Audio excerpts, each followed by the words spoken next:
टूंडला में आम जन सेवा समिति द्वारा एक भव्य कार्यक्रम का आयोजन किया गया, जिसमें समिति के राष्ट्रीय अध्यक्ष श्री दिलीप गौड़ ने सभी उपस्थित अतिथियों का हार्दिक स्वागत किया। कार्यक्रम में आए अतिथियों ने अपने अपने प्रेरणादायक भाषणों के माध्यम से उपस्थित जनसमूह का मार्गदर्शन किया। अपने संबोधनों में वक्ताओं ने आम जन सेवा समिति की उपलब्धियों का उल्लेख करते हुए बताया कि किस प्रकार यह समिति समाज के जरूरतमंद लोगों की सेवा में निरंतर कार्य कर रही है। उन्होंने समिति के भविष्य के कार्यक्रमों और लक्ष्यों के बारे में भी विस्तार से जानकारी दी। कार्यक्रम के उपरांत सभी अतिथियों एवं आम जन के लिए भंडारे का भी भव्य आयोजन किया गया, जिसमें सैकड़ों लोगों ने प्रसाद ग्रहण किया।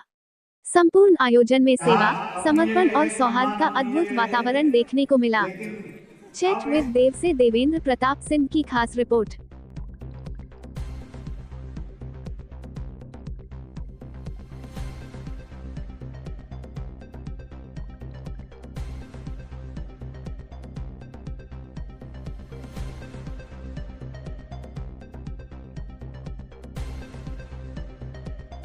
बहुत सालों से हैं और इस प्रोग्राम में मैंने बुलाया है मुझे, उनको और उनके सभी साथियों को मैं पहले तो हाथ जोड़ के नमन करता हूँ, धन्यवाद देता हूँ कि उन्होंने मुझे आप लोगों से रूबरू कराया और आप लोगों को मुलाकात कराई।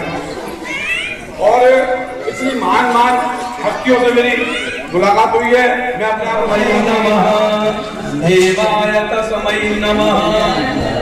मंच पर विराजमान सभी धर्माचार्यों के चरणों में नमन करते हुए इस संस्था के सभी अध्यक्ष, उपाध्यक्ष, माताएं, बहनें सभी को नमन करते हुए केवल 2 मिनट का समय लूंगा। जो विषय चल रहा है उसके पर बोलना चाहिए। हमारे परम आदरणीय वैष्णव धाम के तो कन्हैया जी बोल के गए, मेरे को तो अभी तक वहाँ के दर्शन। ये बताइए, आमजन सेवा समिति का जो आज कार्यक्रम किया है टूंडला में, इसका मुख्य उद्देश्य क्या है और आपके पास इस सेवा समिति में क्या दायित्व है?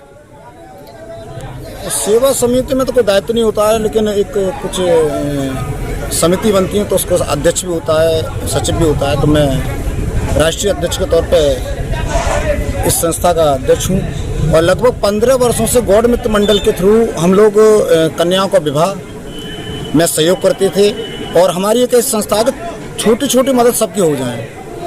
अब हमने रजिस्ट्रेशन इस संस्था करा लिया है आम जन सेवा समिति के नाम से, जिसके तत्वाधान में अब गौड़ मित्र मंडल काम किया करेंगे। और उसमें काम कुछ प्रमुखता ऐसे हैं, जैसे कोई गरीब कन्या हमारे पास आई तो उसको एक लिफाफे में हमने 4100 रुपये 5100 रुपये रख दिए, 5 बर्तन भिजवा दिए, एक साड़ी, एक चुंदरी, गोला, नारियल, ये सब भिजवा दिया। दूसरा काम, कोई गरीब विधवा महिला है उसका सिलाई अगर काम जानती है तो सिलाई की मशीन दिलवाना, या कोई छोटा मोटा रोजगार जानती है तो 1 से 5000 तक का उसको सहयोग करना। तीसरा काम, अगर घर का मुखिया कोई विकलांग है हाथ से पैर से, तो उस विकलांग व्यक्ति को रिक्शा दिलवाना, ठेला दिलवाना, जिससे कि अपने बच्चों का पालन पोषण कर सके। चौथा काम, अगर पूरे टूंडले के अंदर, जिसमें हमने 3 गांव भी लिए हैं, टूंडली, चुलावली और बन्ना, अगर किसी की मृत्यु हो जाती है, पिता मर गया, पुत्र बैठा है, पत्नी मर गई, पति बैठा है, अगर हम पर सूचना आती है कि इस परिवार पर 1 रुपया भी नहीं है, तो उसके अर्थी का इंतजाम है। और अंतिम कार्य है कि जो शिक्षा में बच्चे, माँ बाप जिनको पढ़ा नहीं पा रहे हैं, उनकी शिक्षा का पूर्ण व्यवस्था है, किताब, कॉपी, ड्रेस, फीस। मतलब हम एक संस्था के छोटे उससे सभी की मदद करना चाहते हैं। ये नहीं कि हम 1 लाख रुपए लड़की की शादी में दे दिया या किसी महिला के 50,000 रुपये रोजगार करवा, एक छोटी मोटी मदद। क्यों, मैं सुंदरकांड करता हूँ, जागरण करता हूँ, किसी चौकी 500 रुपये आते हैं, 600 आते हैं, 700 आते हैं, तो इन्हीं को इकट्ठा कर करके। तो ये सेवा समिति क्या पूरे भारतवर्ष में काम करेगी? हाँ, अगर ईश्वरी कृपा रही तो जितना वृद्धि रूप ले सके, लेकिन अपनी इस समय कोशिश ये है कि टूंडले के ही जीर्णोद्धार हो जाए। प्रभु से ऐसी कामना है मेरी, बालाजी से ऐसी प्रार्थना है कि टूंडला में, क्योंकि हमारी ये संस्था और भी कार्य कर रही है, तो हम इतना कर पाएंगे अभी कि टूंडला में कोई भी ऐसा ना रहे कि जो हमारी उससे वंचित रहे, सभी सुखी रहें, प्रसन्न रहें। हम जितनी मदद कर सकें, ईश्वर से कामना है कि उतनी मदद लोगों की करते हैं।